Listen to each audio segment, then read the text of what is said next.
Earlier today, the founder of the far-right group, the Oath Keepers, meeting with Republican lawmakers there. Stewart Rhodes was convicted of seditious conspiracy, which is a crime against the government, for the attack there on January 6th on the Capitol. He received one of the highest sentences, getting 18 years in prison, but the president commuted his sentence, which means that he was able to walk out of prison early. Rhodes, one of more than 1,500 that Trump pardoned or granted clemency to. Within that group, 600 were charged with attacking police officers on January 6th. Yeah, the riots left more than 150 officers injured. Among those injured defending Congress that day, former Capitol Police Officer Winston Pinjon. One of his colleagues died in the line of duty. Now, DC News Now weekend anchor Ben Dennis joining us live tonight, and he interviewed Pinjon today. So, Ben, you spoke with him, and he's telling you that these sweeping pardons was really like a slap in the face. That was the direct quote, actually, from Officer Pinjon here outside of the U.S. Capitol. This was the front line that he helped defend and protect elected members of Congress as they were certifying the results of the 2020 election.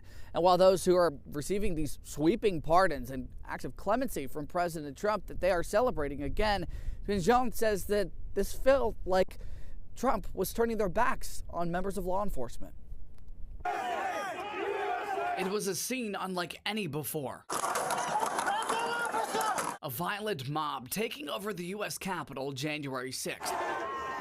Went from pushing to me being punched in the face, knocked on my back, my baton stolen from me, ripped from my hands, and me on my back thinking I just need to protect my gun because I could lose my life here right on the steps of the U.S. Capitol. A harrowing memory for Winston Pinjon, a former U.S. Capitol police officer, among many officers hurt that day.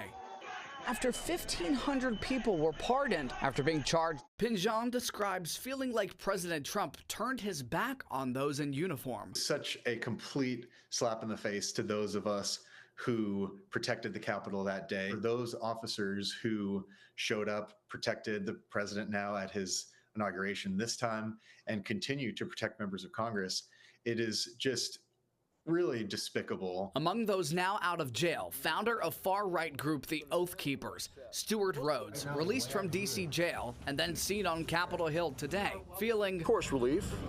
You know, but like I said, I knew it was coming. Joy, you know, gratefulness. Everybody makes mistakes. We're all human, but some make worse mistakes than others. This pardon, it just says there's no accountability and there's no justice. if you had a chance to talk to President Trump, what would you tell him? I would urge him to honor his oath of office just like I did that day and my entire career, and ask him and plead to him really that the American people must come first. Our Constitution must come first. This is not about him. This is about all of us and what is right for America.